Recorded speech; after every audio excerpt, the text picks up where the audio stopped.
Welcome to Global View. Today we have a special guest, Corey DeAngelis, who is an American education policy analyst and a leading advocate for school choices initiatives. Corey DeAngelis has served as a senior fellow of the American Culture Project, executive director of the Educational Freedom Institute, and adjunct scholar of the Cato Institute.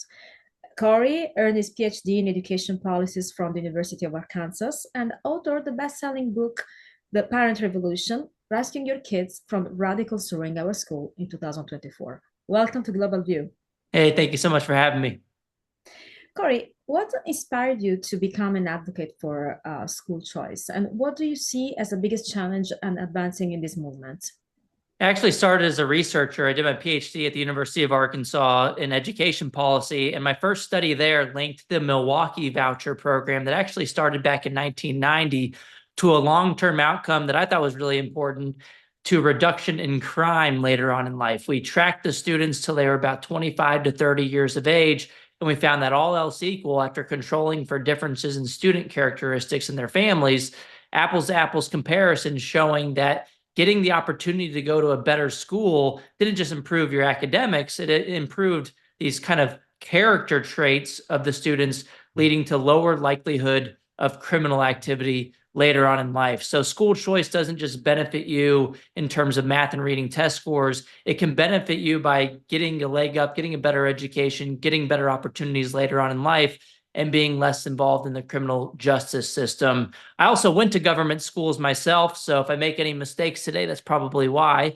But in high school, I attended something called the magnet school. So that was my kind of introduction to school choice.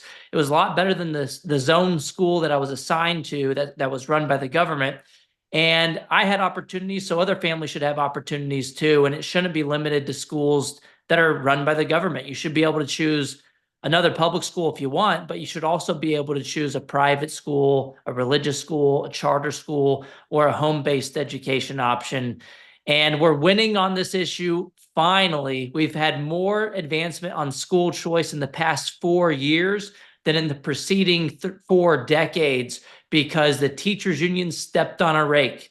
They overplayed their hand. They fought to keep the schools closed, and that showed parents, particularly conservatives, what was happening in the classroom, and they were not happy about the radical left indoctrination in the forms of critical race theory, in the form of gender ideology in the schools, and just anti-Trump hatred in the school system as well. That mobilized parents like we've never seen before. They've gotten up, they've pushed back, and now we have 13 states now, as of this month, with universal school choice, meaning everybody's eligible regardless of income, background, or zip code to take their tax dollars to the school that works best for them. Absolutely. And we have seen under Biden this tendency to replace actually families with schools and education. So which is the place for schooling choices and family autonomy into actually deciding what fits best better for their kids? And this is a very important topic because we have seen what the government has done in terms also of imposing a certain time culture. Exactly. I mean, you saw what happened during the COVID era. The government closed the schools. The private schools were open from the get-go. The Catholic schools in particular in the same cities cost fraction of what they spent in the government schools, and they were able to figure it out, have their doors open for their customers. And that's because they operate in a competitive marketplace. They know if their families have the ability to take their money elsewhere, they have a pressure to do a good job, to treat their customers like partners in the relationship, not like the enemy. And we saw the opposite with the public schools.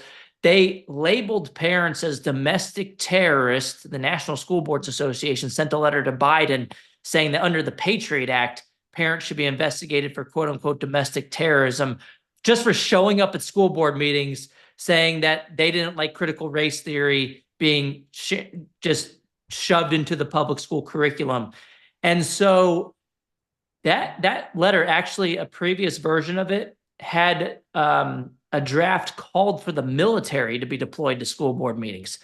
And in fact, they even had the FBI create a threat tag specifically for parents protesting at school board meetings. That plan backfired.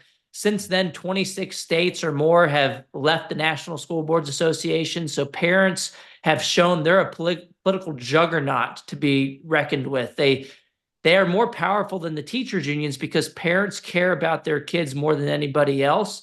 And they do outnumber the employees in the system. So they're going to fight harder than anybody else for the right to direct the upbringing of their children. And we've seen this in election after election.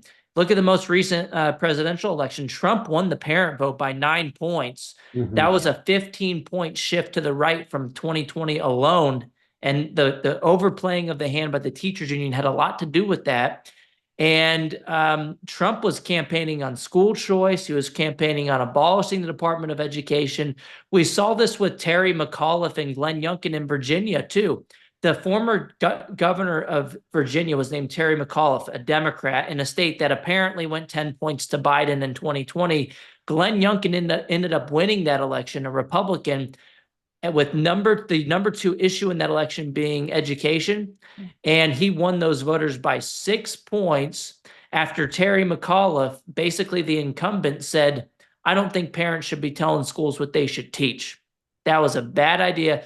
Bold strategy, Cotton. Let's see if it works out for him. It didn't work out for him.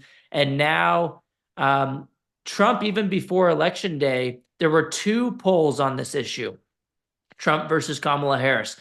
Asked from the most accurate pollster in the country, Atlas Intel. They correctly predicted 2020, and they also correctly predicted in 2024 Trump winning all 7 of the swing states. They were the only pollster that I've seen that asked voters who they preferred on education. Well, guess what? On both of those occasions, Trump beat Kamala Harris on education, which for you and me, it might not seem like a big surprise because he's the one who wants parents to have more opportunity and choices. But for a long time, the Democrats had a double-digit advantage on the issue of education because they were seen as the party that was just going to throw more money at the problem. And that's no longer the conversation anymore. It's now more about who's in control. Is it the government or is it the parents? And Trump was the obvious pick there. He knows that parents should be the primary decision makers for their own kids, and your kids don't belong to the government. So I'm glad the American population is finally waking up to this reality, and the school choice revolution is starting, and it's moving in the red states right now, but we've only just begun, and we're going to continue to win on the issue. That's actually really great to hear because this is such a massive election issue. Now, the suburban mom revolution, the suburban dad revolution, the carpoolers, these are all men and women who love their children, love their country, and just want what's best for their family and want less government intrusion in their family. So based off of that, President Trump has been very adamant about cutting inefficiencies, government spending, firing the endless bureaucrats in Washington, D.C. How do you think his proposal to end the Department of Education will affect school choice and funding and the power of teachers' unions in America? Do you think this was more symbolic, or will we have a long-term effect for school choice and how teachers' unions are run in the United States of America?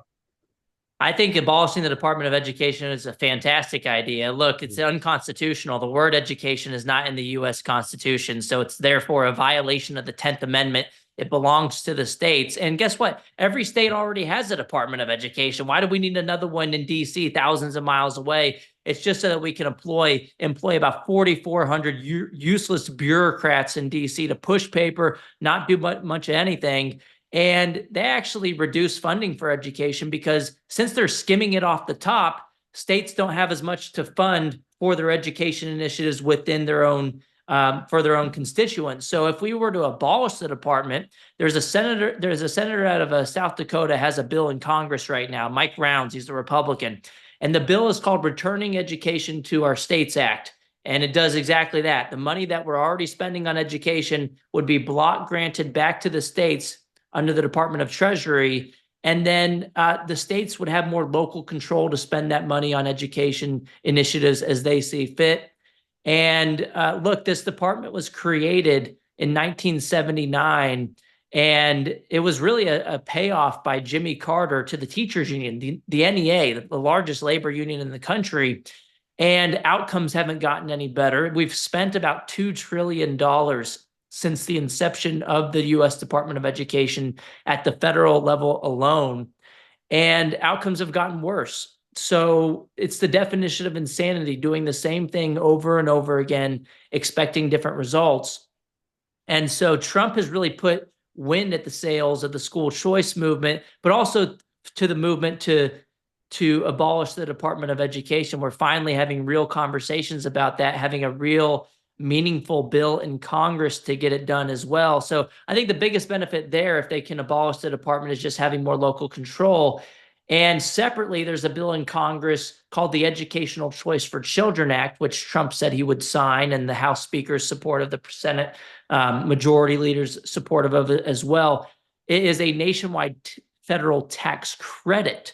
So it's not federal dollars following the student. So you can abolish the Department of Education, have no federal dollars, and then you could separately have a federal tax benefit for people for school choice initiatives. So it's not any federal dollars. You can do both of those things at the same time. He can accomplish both of his campaign promises, President Trump, at the same time with these two initiatives. And so I think that would be a great win. But even then, it's only about $10 billion of tax credits in the bill. That would be a huge, shot in the arm to the school choice movement, giving us more momentum. But we still need to have most of the magic happening at the states, because 90% of funding for education comes from the state and local level. So we are seeing a lot of the magic happen in the states. Just this past week, we just had the legislatures in Wyoming and Idaho just passed universal school choice. No more picking winners and losers. If you like your public school, you can keep your public school for real this time, unlike with your doctor. But if not, you can take that money in the form of a savings account directed by the parent. That money that would have went to the government school, you could still do that. But if not, you can take that to a private school, charter school. It's the money follows the child. It's a very simple concept, and the red states are getting it right now. Hopefully the blue states will come along. The problem is the Democrat Party is a wholly owned subsidiary of the teachers unions. You look at Randi Weingarten. She's the most despicable union boss in the country. She's the head of the American Federation of Teachers. She makes over $500,000 a year. She fought to keep the schools closed. Her union lobbied the CDC to make it more difficult to reopen schools during the COVID era. And her union, if you look at the Open Secrets website, it shows you every single campaign cycle how much of the money goes to which party. 99.9% of her campaign contributions from AFT went to Democrats in the 2024 election cycle, and it's been like that for decades. This isn't anything new. It's a money laundering operation. It ought to be illegal. And in fact, there are some states that are pushing to ban taxpayer-funded teachers unions, including Idaho. They just passed a bill out of their house to ban taxpayer funding of teachers unions. It's crazy that they're even doing this to begin with, but they should be for education, not politics. And when you start to see where the money flows, it shouldn't surprise us all that much that we have too many public schools in this country that are controlled by the teachers unions that are focusing more on indoctrination than on education. And if they focused more on the ABCs and the LGBTs, maybe we'd be at a better place today when it comes to math, reading, and writing. Well, you have seen also the impact of cancel culture, but going back to your work and the book you authored, The Parent Revolution, you mentioned the impact of radical policies on schools. Can you describe which have been the worst policies impacting not only schools as a whole, but the children and the future of America? Yeah, I will say the book, The Parent Revolution, is actually endorsed by President Trump. It's also endorsed by Secretary of Defense Pete Hegseth, Vivek Ramaswamy, and also my senator from Texas, Ted Cruz. He says on the back, you can ruin Randi Weingarten's day by reading this book. I also dedicated it to her for inadvertently doing more to advance school choice and homeschooling than anyone could have ever imagined. But the biggest problem with the school system right now is systemic. We in America, the unfortunate reality is that we go to public schools that we are assigned to just based on our address. So our zip code determines our future, and we don't set up anything else like this. We don't do this with college. You can choose your university. With pre-K initiatives, you can choose where to send your kid. When it comes to grocery stores, we're not assigned to a government-run grocery store, and then if you want to go somewhere else, you got to move houses. That would create so many problems, and we would see that as a ridiculous idea to even propose in any other sector, in any other level of education. It's similarly ridiculous that we do this with K through 12 education. I mean, imagine if you did have to shop at your nearest grocery store based on your address. And if you wanted to go somewhere else, you had to pick up and move houses. That would make zero sense. It sounds like the biggest form of discrimination, right, over there. It's discrimination based on zip code, and it's the biggest form of socialism that we have in our country today. They would have empty grocery shelves if this was the case. If they did have food, it would be expired. You'd get food poisoning. And guess what? If you complained about it to the grocery board, what would they tell you? Well, they might label you as a domestic terrorist like we did with our school boards, or they would say, oh, we just need more money. Well, we promise we'll do a better job next time. Just give us more money. And then after decades and decades of doing that and them still not providing what we need, they would just continue to do the same thing. And we see the same problem in the public school system. But when it comes to, why families are really upset right now with the specific policies in the public schools, it's things like boys playing in girls' sports. Even though we have laws against that in Texas, you have ways to circumvent that law where you have administrators that are actually admitting this on camera. I'm a senior advisor at a group called Accuracy in Media. We do undercover journalism in Texas public school districts. And there's a lot of these administrators that will just admit that they can circumvent the law by getting a changed birth certificate. So if you have a boy that wants to play on the girls' sports team, you can just figure out a way to get that birth certificate changed to be female, and then all of a sudden you can get around the Protecting Girls Sports Act in Texas. It's totally ridiculous. Critical race theory has upset a lot of parents as well. It's dividing children based on immutable characteristics, telling them, if you're this skin color, you have to be over here. If you're another skin color, you're over here. You're the oppressor. You're the oppressed. It's divisive curriculum, confusing children, dividing them based on immutable characteristics, and it has no place in K through 12 education. Our schools, you got like a third of them or a quarter of them, depending on the outcome that you're looking at, where they're proficient in math or reading. I mean, we have better things to be doing than to be telling kids that they should hate their country. And this isn't something that never happened. So when some of this was first starting to get exposed during the Zoom school and the COVID era, the left reflexively had a knee-jerk reaction to say, that's not happening here. That's just a law school course. That's not taught in K through 12 schools. But there actually was a nationwide survey that was just done last month by Education Next. And it's a nationally representative survey of U.S. high school students. They asked them simple concepts of CRT and whether they've been talked about in their school. And it found a lot of these concepts were very pervasive in the public school system.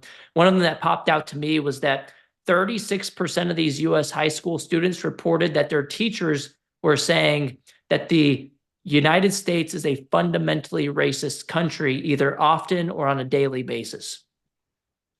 That should be 0%. You might say that's not a majority of the time, but over a third of schools teaching kids that the U.S. is a fundamentally racist country.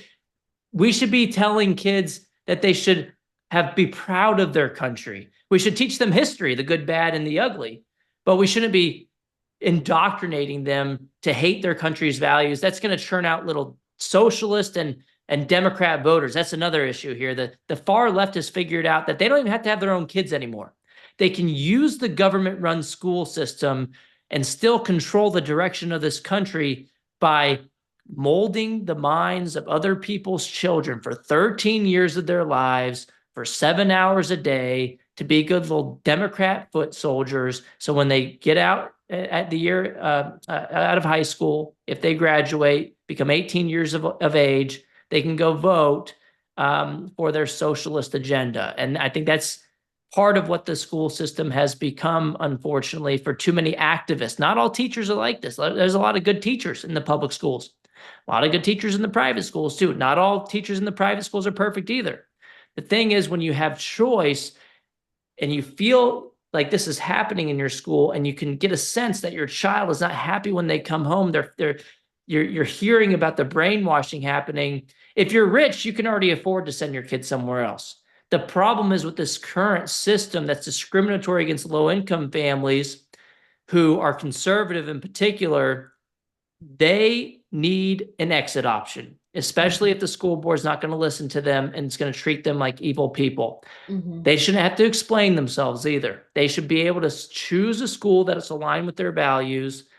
And at the same time, that will have a competitive pressure for the public school to do a better job. School choice is a rising tide that lifts all boats.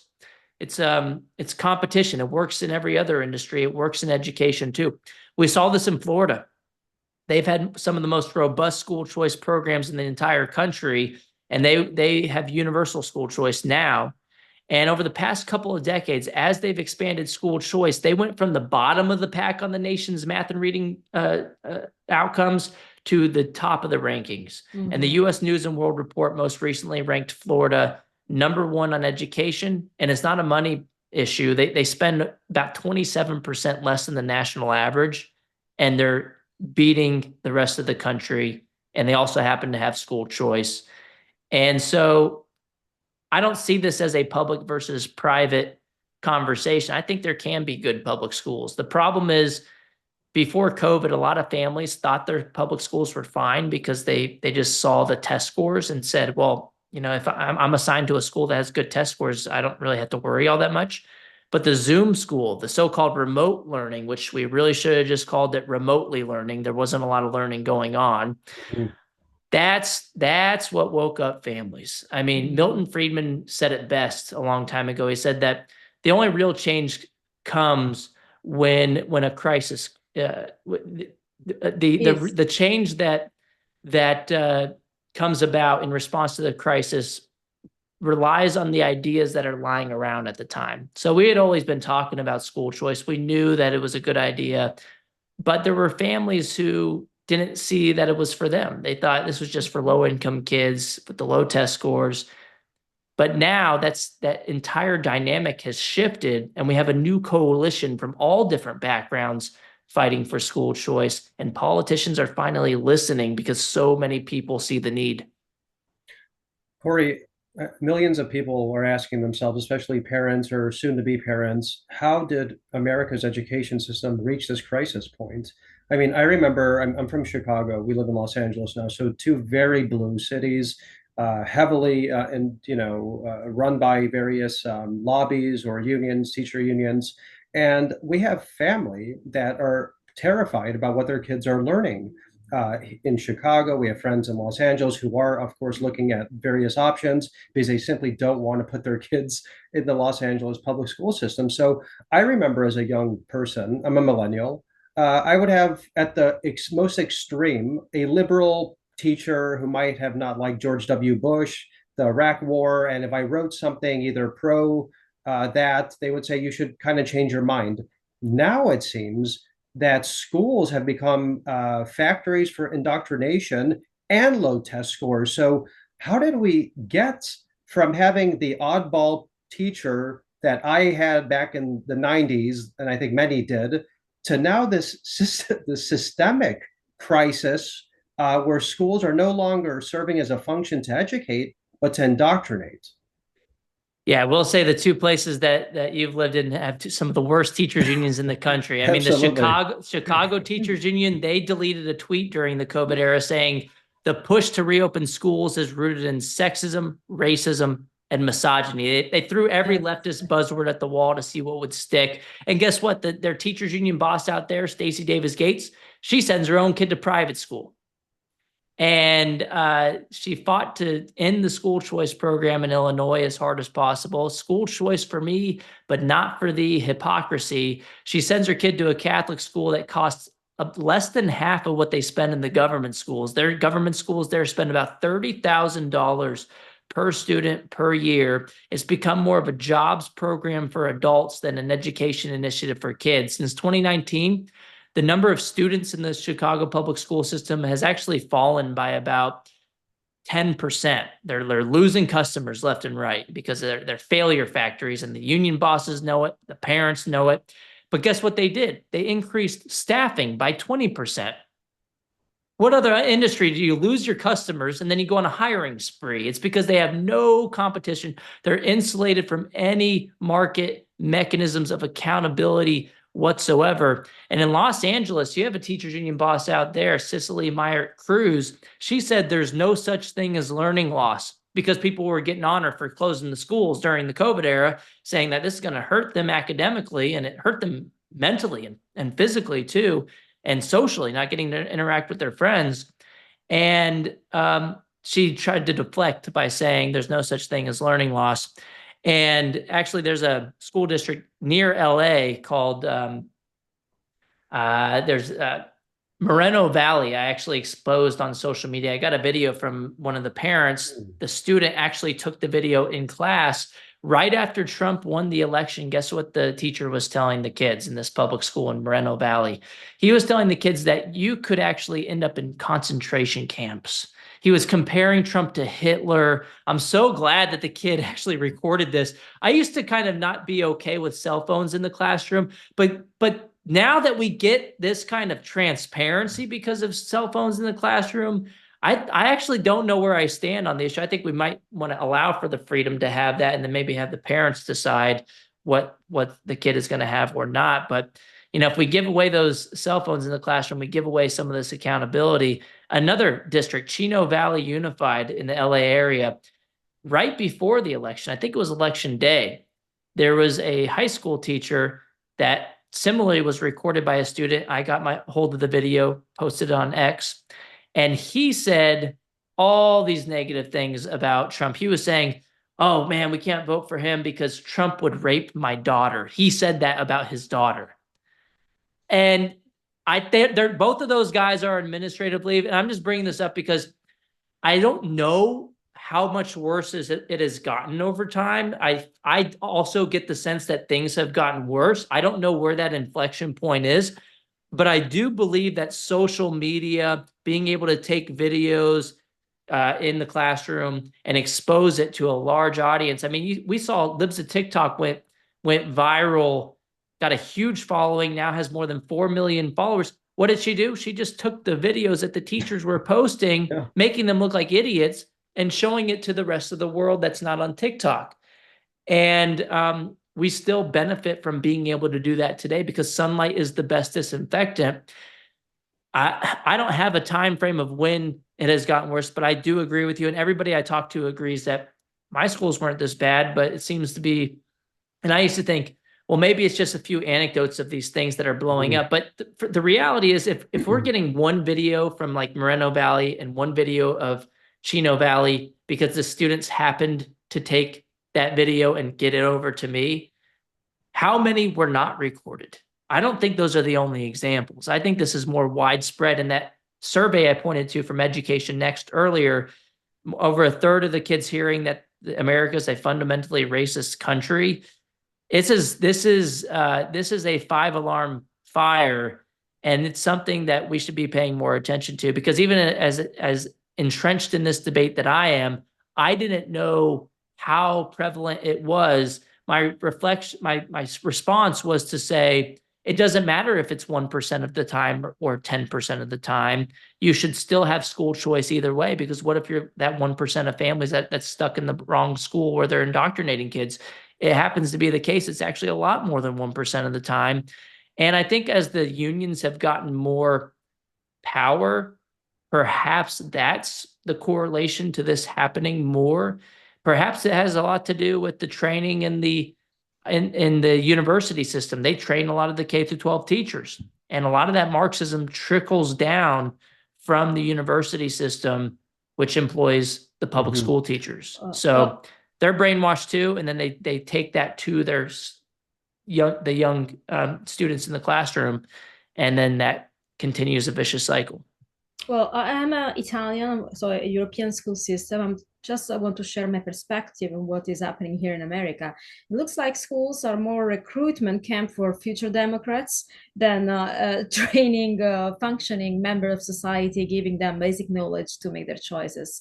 So, how much the teacher should be held accountable for this type of behavior? Because it's important also to be able to trust our government, private or government choice of schools, without having to witness this insanity where you have teacher teaching kids basically to hate their country, to hate their president, and basically is indoctrinating them in a way that will fit the Democratic Party, actually a sick interpretation of Democratic Party, rather than giving them knowledge. Yeah, there needs to be accountability. I think Trump has taken a good first step. He issued an executive order to end radical indoctrination in schools. And so there is at least the threat there. And he has a website at the Department of Education website right now to report instances of indoctrination happening in schools. And the incentive for the schools to do that is that they would no longer receive federal funding if they are indoctrinating schools with transgender ideology, with critical race theory, other divisive topics, and not focusing on the basics. So that's one way to do it. The thing is, like what I mentioned earlier in Texas, is that we even have a law in Texas to ban CRT, where we have separately gone to school districts where the administrators are saying they're still teaching CRT. They're just going to call it social emotional learning. They move the goalposts. It's a never-ending game of whack-a-mole. So although I appreciate the top-down kind of approach to try to play this game of whack-a-mole, and you don't just give up just because it's hard to enforce something, right? So Yeah, of course. I appreciate that approach, but we also need bottom-up accountability, people being able to vote with their feet, because then you don't have to prove it to anybody that they're teaching CRT. You could just, it because your kid's telling you, and then you don't have to go to court or anything. You could just go somewhere else. And then at some point, when the public schools lose enough students because of this radical indoctrination, they're going to say, you know what? I don't want to piss anybody off. I don't want to make the left upset. I don't want to make the right upset. So what's the best way to do it? If they have to compete, they're going to focus right on the middle, and they're not going to get involved in politics too far left or too far right. Absolutely. That is the incentive to keep your customers, because you're going to have left and right leaning parents in any geographic area. So I think you need to do both of these things. I think this is the way to hold school districts accountable. And in my home state of Texas, for example, our governor just called to ban DEI in K through 12 schools. We've already banned it for higher education, which it should have probably had been the opposite chronology, because if it's too dangerous or divisive of a topic for adults in college, it's probably too divisive for kids at the K through 12 level too. So we're taking strides in that direction. The red states are doing really well on education, and I hope that the blue states come along at some point. Like I said, they're just so controlled by the unions. Democrat voters aren't even on board with this stuff. It's the Democrat politicians who get their arms twisted by the teachers unions, who don't want to lose their next primary election. So they go all in with these special interests as opposed to their own constituents. Mm-hmm. And at some point, however, we got a new sheriff in town. They're called the kids union, the parents, and they need to speak up, show up at the ballot box, not just in Republican primaries, but in the Democrat primaries too. And we've seen this in the general election where, Glenn Youngkin beating Terry McAuliffe, Trump beating Harris on education. The more examples of this happening, the more likely you're going to have some defections on the Democrat side. So maybe the blue states have some opportunity to do the right thing for parents. And if they don't, maybe those blue states will become red states. That'll be a win too. Corey, I have a final question on this. This is a very fascinating topic, and it's really relevant, and it affects people's lives and their families' lives. Some red states and blue states have school choice, and they obviously have public schools. What's your advice to a family who's out there struggling, who might not be making their 100 to 200,000 a year, that looks at words, shiny words like school choice, and thinks that these are elite private schools that you have to pay $40,000 to $50,000 a year to, so that they're better off just staying where they are, not shaking things up, keeping their kids in the public school that goes completely against their values. What's your advice to those families out there that want to get their kids out, aren't making a lot of money, and if you could just like guide them towards what school choice options there are for them, where they are available? Yeah, look, if your state doesn't have school choice already, push your legislature to pass a school choice policy. Thankfully, a lot of legislatures are already moving in that direction. They could always use additional encouragement, but also just to do research on what educational options are available. There's a website called Private School Review, for example, where you can look up different tuitions of private school in your area, in your state. And for example, you mentioned the elite private schools. Some of those have left-leaning ideology as well. So conservatives, you might not want even to choose those very expensive private schools anyway. But if you look at the average or even the median private school tuition in Texas, for example, it's about $10,000 or $11,000 per year, and that covers about 50% of schools. That's a good.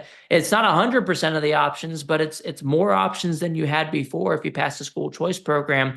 Because the bill in Texas this year that passed the Senate already, that is going to pass the House as well, that the House Speaker has already said in response to Trump and Elon Musk calling for him to pass it, that the House of Representatives in Texas has the votes for school choice in the first time in Texas history.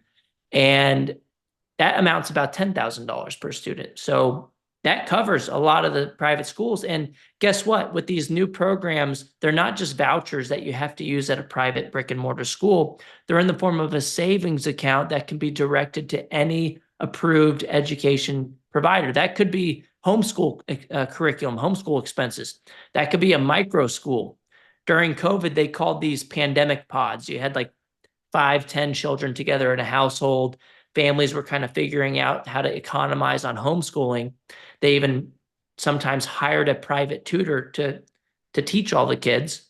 It's basically a miniature school, and they tend to have lower cost. So you're going to have a whole new market of options available beyond the ones that are available today when you have the money attached to the child, when the families can direct the taxpayer funding that's meant for their kid to the school that or school-like environment for their kids. So in Arizona, they patched the scholarship that's about $7,000 or $8,000 a kid. Their median private school tuition is about $7,000 or $8,000 per kid in Arizona. So I would recommend telling your lawmakers that you want this, because they hear from the teachers unions all the time. The way that parents can become politically powerful too is the politicians listen to power in numbers.